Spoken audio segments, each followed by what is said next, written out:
పుస్తకంలో ఇప్పుడు మీకున్న పాస్ పుస్తకాలు ఏమున్నాయి, దాంట్లో మ్యాప్ నక్షా పట్టం ఏమైనా ఉందా?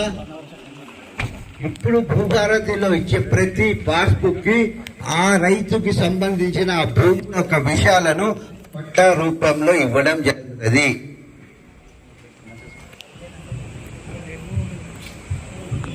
దౌలతాబాద్ మండలంలో ఈ అవగాహన సదస్సుకు విచ్చేస్తున్న మన జిల్లా కలెక్టర్ గారికి అందరి తరఫు నుంచి స్వాగతం పలుకుతున్నాను సార్. Welcome sir.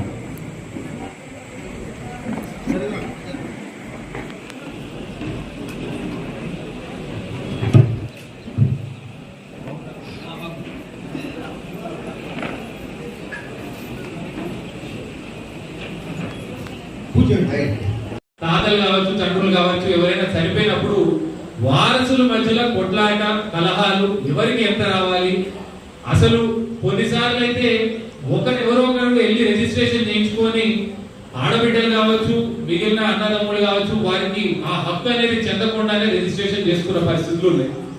దీనివల్ల కొట్టుకొని కొన్నిసార్లు ఈవెన్ మర్డర్ కేసులు కూడా మన పోలీస్ స్టేషన్లలో రికార్డ్ అయిన పరిస్థితులు ఉన్నాయి. ఈ భూభారతి చట్టంలో మనకి వారసత్వంగా వచ్చే భూములకి సంబంధించి ఎట్టి పరిస్థితుల్లో నోటీసు అందరు వారసులకి ఇవ్వాలి, అందరు వారసుల్ని పిలిపించి రైతులు వాళ్ళ పట్ట భూములు, వాళ్ళకు వస్తున్న ఇబ్బందులు, పాతగా ఉన్న ధరణి చట్టం దాంట్లో ఉన్న లోపాలు, ధరణికి మారినప్పుడు ఎల్ఆర్యుపి వెబ్నైన్ పోర్టల్ వచ్చినప్పుడు వచ్చిన సమస్యలు, ఆ సమస్య ద్వారా మన ధరణిలో దానికి మనకు ఆ సమస్యలలో ఇంకా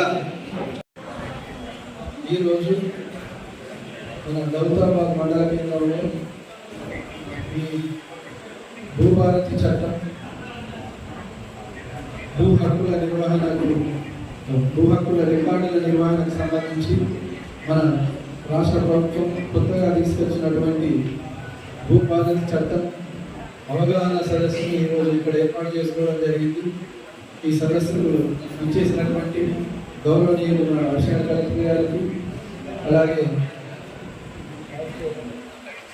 వైస్ చైర్మన్ గౌరవనీయులు, మన జిల్లాను అన్ని రంగాల్లో ముందుకు నడిపిస్తున్నటువంటి యువ కిషోరం మన డైనమిక్ కలెక్టర్ గారు మన్ చౌదరి గారు, ఐఏఎస్ గారు, మన అడిషనల్ కలెక్టర్ రెవెన్యూ అమిత్ గారు, ఆర్టీఓ సదానంద గారు, తహసీల్దార్ గారు, వేదికపై స్పెషల్ ఆఫీసర్ గారు, మన PSC chairman district director Venkat Reddy గారు, ఎంపీఓ గారు, ఈ కార్యక్రమంలో పాల్గొన్నటువంటి మా రైతు సోదరులు అన్నలకు, తమ్ములకు, అక్కలకు, చెల్లెమ్మలకు, పత్రికా ప్రతినిధులు, ఎలక్ట్రానిక్ ప్రింట్ మీడియా, పోలీస్ సిబ్బంది అందరికీ కూడా నా యొక్క జేబీలు నమస్కారం. ఒక తహసీల్దార్ ఉన్నారు, ఒక నాయబ్ తహసీల్దార్ ఉన్నారు, ఉంటే ఒక జిల్లావారు ఉన్నారు, ఒక ఇద్దరు జూనియర్ అసిస్టెంట్, సీనియర్ అసిస్టెంట్లు ఉన్నారు. కానీ దాని కింద గ్రామ లెవెల్లో మనకు వేరే డిపార్ట్మెంట్లో, పంచాయతీ డిపార్ట్మెంట్లో పంచాయత్ సెక్రటరీలు ఉన్నారు, అగ్రికల్చర్ డిపార్ట్మెంట్కి అగ్రికల్చర్ ఎక్స్టెన్షన్ ఆఫీసర్స్ లాగా ఉన్నారు. కానీ రెవెన్యూ డిపార్ట్మెంట్లో గ్రామ స్థాయిలో ఏ సిబ్బంది కూడా లేరు. ఇంతకుముందు ఉన్న బీఆర్ఓలు, బీఆర్ఏస్ ఎవరెవరు ఉన్నారో అందరినీ చాలా సంవత్సరాల ముందు తీసేయడం జరిగింది.